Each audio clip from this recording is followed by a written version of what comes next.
जैसा कि last episode में हमने देखा कि लुओ फेंग ने एल्डर यानहाई, नी हिलू और अटकिन को बहुत ही बुरी तरह से मार डाला था और फेंग को इतने ज्यादा गुस्से में देखकर वहां पर मौजूद न्यूज रिपोर्टर्स और जितने भी लोग थे वो सभी लोग तो बहुत ही ज्यादा डर जाते हैं। उन सभी लोगों को ये समझ नहीं आ रहा था कि आखिर लुओ फेंग ऐसा क्यों कर रहा है। अब इस एपिसोड की स्टार्ट होती है और हम देखते हैं कि वो सभी न्यूज रिपोर्टर्स वहां पर सदमे में होते हैं कि आखिर यहाँ पर ये क्या हो गया। वो सभी लोग तो वहां पर अपनी अपनी जगह पर फ्रीज हो चुके होते हैं। तभी अटकिन की बॉडी वहां पर लुओ फेंग के सामने घुटनों के बल गिर जाती है और फेंग के सामने अपना सर भी टेक देती है। तो ये देखकर वो सभी लोग वहां पर काफी ज्यादा डर रहे होते हैं, इसलिए वो लुओ फेंग से डरते हुए वहां से पीछे पीछे हटने लगते हैं। और फिर उनमें से कुछ लोग जो कि बहुत ही कमजोर दिल के थे वो इस मर्डर को देखकर वहां से डरकर भागने लगते हैं और कहते हैं यहाँ पर मर्डर हुआ है। फेंग उन सभी को भागते हुए देख रहा होता है। तभी एक न्यूज रिपोर्टर भागकर आगे आती है और कहती है, मिस्टर लुओ फेंग, क्या आप हमें बताएंगे कि आखिर आपने पार्लियामेंट हेड स्पीकर अटकिन को क्यों मारा। उसकी इस बात पर लुओ फेंग वहां पर कुछ वीडियोस प्रोजेक्ट करता है और फिर फ्लाई करके चला जाता है। उन वीडियोस को वहां पर मौजूद सभी लोग देख रहे होते हैं और साथ ही साथ ये वीडियोस न्यूज पर लाइव ब्रॉडकास्ट की जा रही होती है। इन वीडियोस को देखकर वो न्यूज रिपोर्टर कहती है, ये तो वारगोड पैलेस के 3 बड़े एल्डर्स हैं, अटकिन, यानहाई और नी हिलू।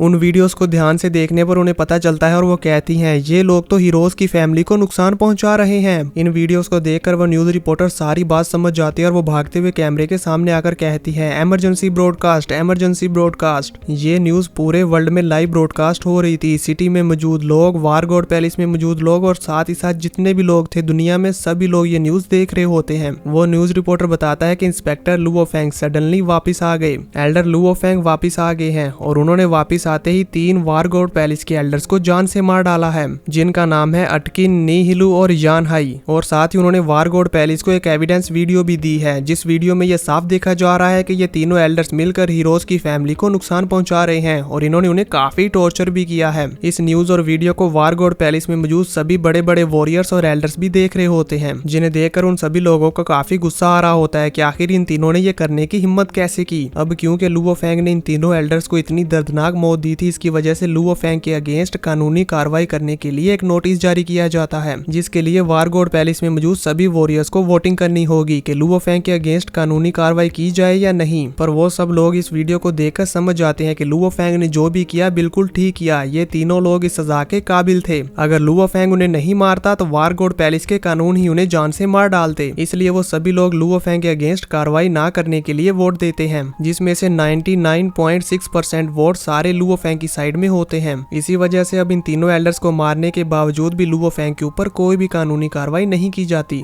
व्यू चेंज होता और हम देखते हैं लुओ फेंग को, जो कि तेजी के साथ फ्लाई करता हुआ अपने घर की तरफ जा रहा होता है, जहाँ पर रास्ते में उसे मिलिट्री के ऑफिसर्स भी देख रहे होते हैं और वो लुओ फेंग को गुजरते हुए देखकर उसे सैल्यूट करते हैं। सिटी में मौजूद लोग भी लुओ फेंग को देखते हैं और वो भी लुओ फेंग के नाम को पुकारने लगते हैं कि ये देखो, ये तो लुओ फेंग है। फेंग फ्लाई करता हुआ जा रहा होता है और अपनी फैमिली के बारे में सोच रहा होता है। तभी वो देखता है कि उसकी फैमिली तो विला से बाहर आकर उसके आने का इंतजार कर रही होती है। फेंग जल्दी से अपनी फैमिली के पास चला जाता है, जहाँ पर उसका ब्रदर उसे देखकर बहुत ही खुश होता है। तो लुओ फेंग उन सबसे कहता है, मैं वापिस घर आ गया। फेंग की मदर तो बहुत ही खुश होते हुए कहती है, लुओ फेंग तुम घर आ गए। यहाँ पर यूजिन तो जल्दी से भागकर जाकर लुओ फेंग के गले लग जाती है और यूजिन यहाँ पर काफी इमोशनल भी हो जाती है। तो लुओ फेंग उसके आंसू पोंछते हुए कहता है कि अब मैं आ गया हूँ, अब तुम्हें फिक्र करने की कोई जरूरत नहीं है। और फिर यहाँ पर फाइनली लुओ फेंग अपने बच्चों को हाथ में उठाता है और उन्हें उठाकर काफी खुश हो रहा होता है। लुओ फेंग की मदर और फादर वो तो उसे देखकर बहुत खुश होते हैं। फेंग का ब्रदर और उसकी गर्लफ्रेंड वो सब भी खुश हो रहे होते हैं कि चलो हमारा ब्रदर वापिस आ गया।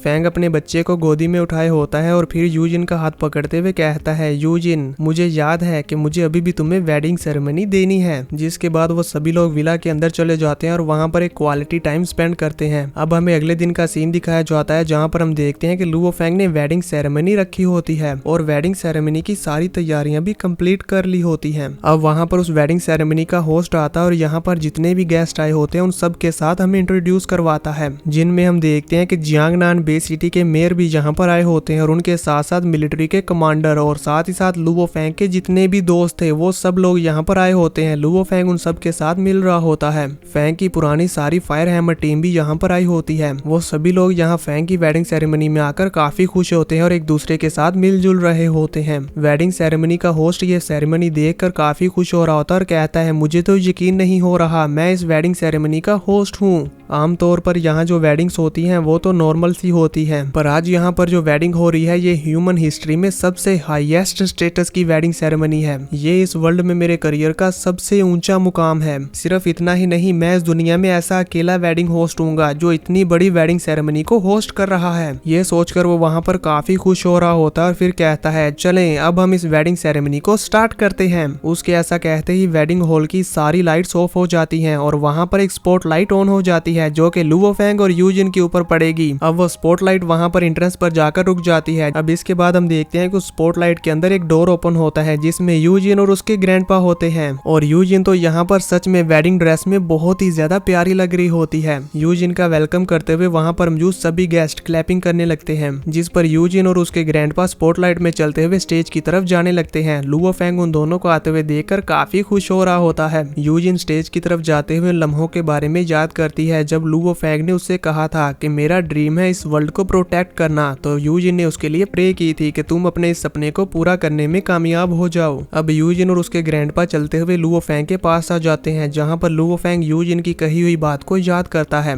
जब यूजिन ने लुओ फेंग से कहा था कि चाहे जो हो जाए मैं तुम्हारा इंतजार करूंगी। और अब फाइनली दोस्तों लुओ फेंग का सपना पूरा हो चुका है और उस सपने के पूरा होने के बाद इन दोनों की वेडिंग सेरेमनी हो रही है। इसी वजह से अब ये दोनों अपनी उन पुरानी मेमोरीज को याद कर रहे हैं कि हमने एक दूसरे को प्रॉमिस किया था और फाइनली वो प्रॉमिस अब पूरा होने जा रहा है। अब यूजिन के ग्रैंडपा यूजिन का हाथ लुओ फेंग के हाथों में थमा देते हैं और फिर वो खुद वहीं पर रुक जाते हैं और लुओ फेंग और यूजिन वहां से स्टेज की तरफ आगे बढ़ने लगते हैं। वेडिंग सेरेमनी में आए हुए गेस्ट, लुओ फेंग की फैमिली, सभी लोग वहां पर क्लैपिंग कर रहे होते हैं और बहुत ही ज्यादा खुश होते हैं। साथ ही साथ हम देखते हैं कि लुओ फेंग के लाइट ट्रेनिंग कैंप में जो फ्रेंड्स थे वो सभी भी यहाँ पर आए होते हैं, जिसमें सिस्टर जोरुआ, ब्रदर ली शेन, कैंडाइस, जेनेट और बाकी सब भी होते हैं। यूजिन का ब्रदर तो यहाँ पर इतना ज्यादा खुश होता है कि खुशी के मारे उसके आंसू आने लगते हैं। आप सभी लोग स्क्रीन पर देख ही सकते हैं कि इस बेचारे का क्या हाल हो रहा था। लुओ फेंग और यूजिन चलते हुए स्टेज पर पहुंच जाते हैं, जहां पर स्टेज पर पहुंचने के बाद होस्ट उन दोनों से कहता है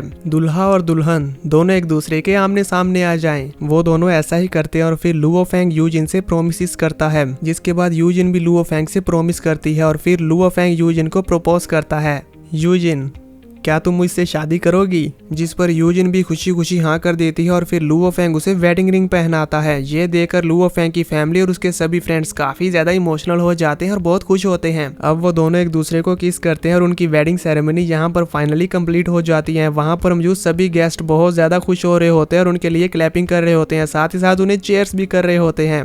बस भी करो भाई अब, और कितनी देर किस करोगे? ये दोनों तो एक दूसरे को छोड़ ही नहीं रहे, चिपक ही गए हैं। लगता है काफी टाइम हो गया इन दोनों को बिछड़े हुए। अब फिर हमें कुछ देर बाद का सीन दिखाया जाता है, जहां पर सभी गेस्ट न्यू कपल को कॉन्ग्रेचुलेट कर रहे होते हैं। व्यू चेंज होता है, हम देखते हैं कि सिटी में ये वेडिंग सेरेमनी लाइव ब्रॉडकास्ट की जा रही थी, जिस वजह से सिटी में मौजूद लोग लुओ फेंग और यूजिन की वेडिंग सेरेमनी देखकर काफी खुश होते हैं और फाइनली इन दोनों को कपल बना हुआ देखकर तो वो वहां पर इन दोनों को चीयर्स करने लगते हैं। साथ ही हम देखते हैं लाइट ट्रेनिंग कैंप में भी ये वेडिंग सेरेमनी लाइव ब्रॉडकास्ट की जा रही थी। अलग अलग सिटीज में, वारगोड पैलेस में, सभी जगह पे ये वेडिंग सेरेमनी लाइव टेलीकास्ट की जा रही थी। एल्डर याओराओ भी अपने रिस्ट डिवाइस पर ये वेडिंग सेरेमनी देख रही होती है। लुओ फेंग और यूजिन को कपल बना हुआ देखकर वो भी काफी खुश होती है और फिर वो लीडर होंग की तरफ देखती है, जहां पर हम देखते हैं कि लीडर होंग को अभी तक होश नहीं आया होता, वो अभी भी डीप स्लीप में होते हैं। एल्डर याओराओ लीडर होंग को याद करते हुए उदास हो रही होती है। तभी वहां पर वॉरियर फ्रोस्ट और वॉरियर बीस्ट आ जाते हैं। वॉरियर फ्रोस्ट वहां पर एल्डर याओराओ को कॉफी देते हैं और उन्हें बताते हैं कि मास्टर होंग की बॉडी कंडीशन ठीक हो गई है, क्योंकि water of life external injuries को हील करता है। इस वाटर ऑफ लाइफ ने वॉरियर ली शेन की सीरियस इंजरीज को भी कम्प्लीटली हील कर दिया है। लेकिन जहां तक बात है सोल की, तो ये वाटर ऑफ लाइफ सोल को हील नहीं कर सकता। हम ह्यूमंस की टेक्नोलॉजी सोल्स को हील नहीं कर सकती। वॉरियर फ्रोस्ट की ये बात सुनकर वॉरियर बीस्ट कहते हैं, तो क्या हम सिर्फ इंतजार कर सकते हैं? हमारे पास इन्हें उठाने का कोई रास्ता नहीं। एल्डर याओराओ अभी भी यहाँ पर काफी उदास होती है। अभी वो यहाँ पर इस बारे में डिस्कस कर ही रहे थे कि तभी उन्हें मॉनिटर पर कुछ सिग्नल्स दिखाई देते हैं। तो वॉरियर फ्रोस्ट भागकर जाकर उस मॉनिटर को देखने लगते हैं। वो यहाँ पर इस मॉनिटर को बहुत गौर से देख रहे होते हैं और उसे देखकर हैरान हो जाते हैं। उनकी इसी हैरानी के साथ ये एपिसोड यहीं पर खत्म